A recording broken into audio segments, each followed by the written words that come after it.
সম্মানিত ভিউয়ার্স, আসসালামু আলাইকুম। অবস্থান করতেছি পালেচর বাজারে। দেখেন, পালেচর বাজারটি শরীয়তপুর জেলা জাজিরা থানার অন্তর্ভুক্ত। অসংখ্য মাছ দেখেন পালেচর বাজারে, একদম মাছে ভরপুর। যেমন আছে এই যে বিশাল বড় সাইজের চিতল। চিতল কয় কেজি ভাই? 8 কেজি প্লাস। কয়টা কইছে নিলাম আজকের বাজারে?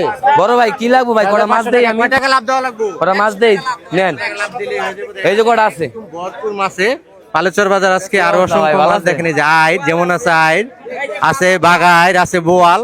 দেখেন মাছে ভরপুর, বিশাল বড় বড় সাইজের এক একটা আইড় মাছ আছে, পাঙ্গাস আর ইলিশের তো কোনো অভাব নাই। সিরাজ ভাই, সিরাজ ভাই কি অবস্থা? এই যে ভালো দাদু, এই যে বিশাল বিশাল বাগাইরটা নাই বাজারে ভাই, বাগাইরটা দেন আমাদের একটু। বাগাইরটা ভাই একবারে মনে করেন মাখন, একবার মাখন। কয় কেজি? একবার তাজা। কয় কেজি বইটা ভাই? 8 কেজি হইতে, 8 হইতে 8.5 হইতে পারে। 8 থেকে 8.5 কেজি।